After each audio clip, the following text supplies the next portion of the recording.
When it comes to child stars, it's hard for any era to stack up against the 90s. It was a period that was filled to the brim with child actors, making a splash in everything from Disney movies to family dramas and sitcoms. In this video, we would like to recall 7 of the brightest. Here are all the 90s stars you forgot about. In 1991, Edward Furlong was just a 12-year-old Los Angeles child who was on the brink of stardom. Terminator 2, Judgment Day was just about to be released in cinemas and revolutionized blockbusters for years to come. Furlong's surprisingly soulful performance as John Connor, the eventual leader of the human resistance against the Terminators, was praised by many critics. Like his character, Furlong was destined for greatness. Furlong's home life wasn't exactly the most conducive to a normal life. He didn't know his father. His mother eventually lost control of him. Furlong was in a relationship with a 29-year-old woman who was his on-set tutor during filming of Terminator 2, Judgment Day. He was 15. She eventually became his manager, although she did little to steer his career in any meaningful way. Furlong starred in a number of critical and commercial failures, none that came close to replicating the success of Terminator 2. Furlong would eventually get engaged to and split from his manager, both personally and professionally. Throughout this time, Furlong is said to have taken hard drugs, heroin, cocaine, and was in the depths of serious alcoholism. His career made a slight uptick in 1997 when he starred as the vulnerable, damaged younger brother to Edward Norton in American History X. The role won Furlong a nomination for Young Artist Award, and the film was a critical success. Furlong enjoyed a brief moment of success again with Detroit Rock City, where he starred alongside and eventually dated Natasha Lyonne, one of the stars of Orange is the New Black. His fortune spiraled downward again, with Furlong unable to secure any meaningful work other direct-to-DVD films. His addictions prevented him from being recast as John Connor in the 2002 follow-up to Terminator 2, Judgment Day, with the role going to Nick Stahl instead. Throughout the 2000s, he was arrested several times for domestic abuse, drug addiction, and various driving offenses.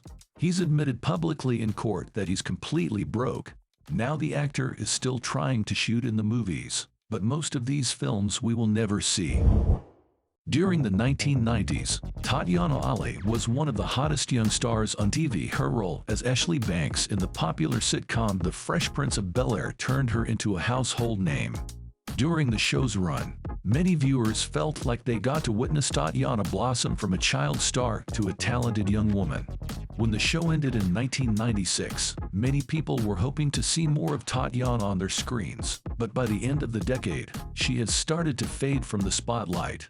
Over the years, many Fresh Prince fans have wondered what became of the beloved actress.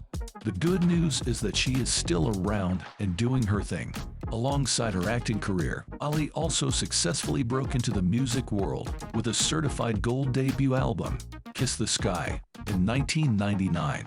However, Ali also wanted to pursue an education alongside her music, and so she made time to attend the prestigious Harvard University, graduating in 2002 with a degree in African American Studies and Government.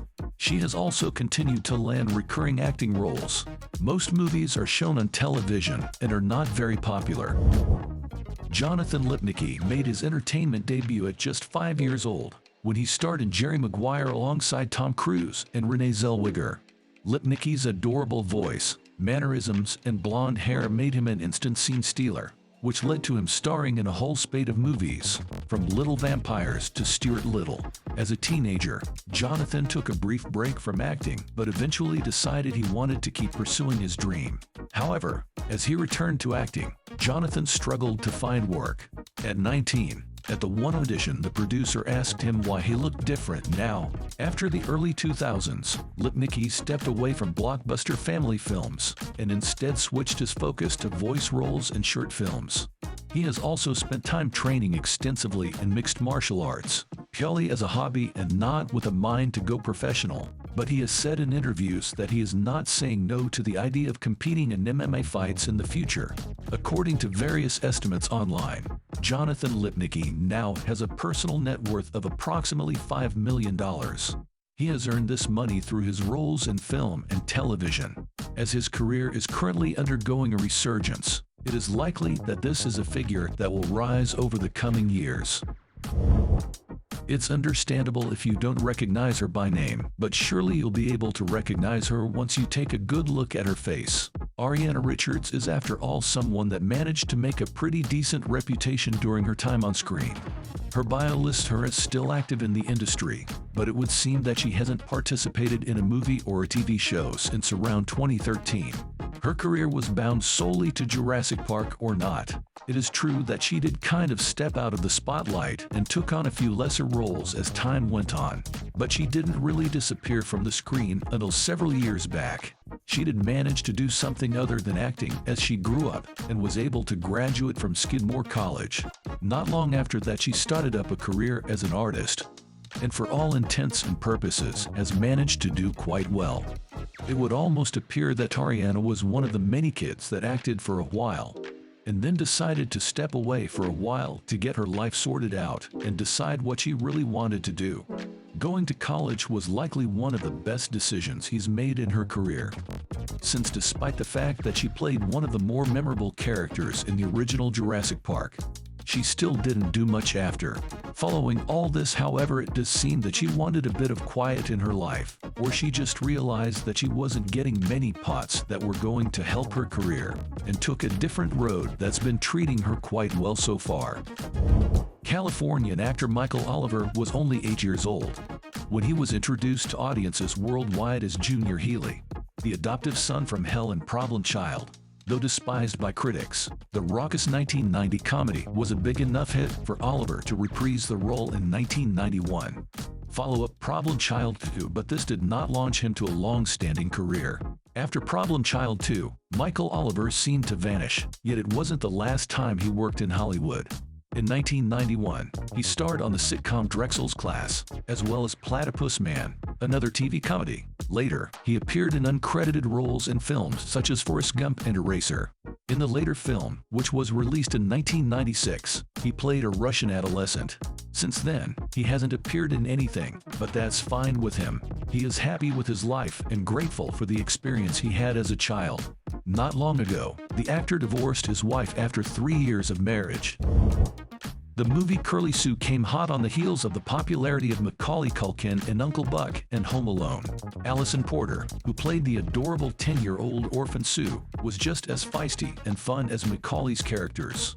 It's kind of debatable how memorable Alisan Porter is, since she did play the role of Curly Sue back in the day, and she was one of the cute kid actors that appeared to have a future. But the fact that Alisan Porter disappeared from Hollywood not long after making it big feels like it was a good idea. But it also feels like a dodge to explain the addictions that she ended up suffering through for a bit. She still acted in local projects apparently, which were likely lesser affairs, meaning they weren't backed by Hollywood, and they didn't carry as much pressure with them. Porter enjoyed a long and successful career in musical theater, and made steps into a recording career. Porter really came back into the public eye in 2016 when she appeared on TV's singing contest The Voice, in which she was ultimately named the winner. Not all child stars manage to make the transition from adorable kid to gorgeous teen heartthrob, but that's the trajectory that Jonathan Taylor Thomas had. JTT, as he was called, warmed hearts as Randy on Home Improvement, cemented himself in pop culture history by voicing young Simba in The Lion King, and led flicks like Tom and Huck in The Adventures of Pinocchio. He graced Bob covers and spread his smile across Tiger Beat via MTV News. He even took home a favorite television actor win at the Kids' Choice Awards in 1998. But then, just as Thomas' star was about to go supernova, he stepped out of the spotlight. Jonathan Taylor Thomas' dislike of fame isn't the only reason why he chose to exit the spotlight. He was always very clear on his long-term career goals, and they didn't include acting. Despite endless spreads in teen magazines and legions of adoring fans, Thomas walked away from the entertainment world in 2005 and enrolled in Harvard University. There, he completed a degree in philosophy and history, before spending a year abroad studying at St Andrews in Scotland. He only returned to the spotlight in 2013, when he landed a recurring role on the American sitcom Last Man Standing, reunited with his Home Improvement co-star Tim Allen. He hasn't been active in Hollywood since 2016. For many young audiences in the 80s and 90s, Winnie Cooper easily captured their hearts. Responsible for bringing Winnie to life was Danica McKellar. Even after being known as many kids' first crush, Danica McKellar dabbled in many genres and activities. She made an appearance on How I Met Your Mother to great success. She appeared in another sitcom-esque show, The Big Bang Theory. Both times featured her as a love interest. But she also appeared in more dramatic shows, including crime shows like NCIS and political dramas such as The West Wing. Outside of entertainment, McKellar, like many other young stars before and after her, took time to live a more relaxed life. She attended UCLA, graduating with a degree in mathematics, and only returned to acting as an adult. Though she later said that she found the transition difficult, McKellar has had a steady and varied acting career since, getting a regular part on The West Wing, taking numerous voice acting jobs for Marvel, and even starring in various Hallmark movies. McKellar has also published 4 educational books aimed at helping adolescents conquer the study of maths, the first of which became a New York Times bestseller.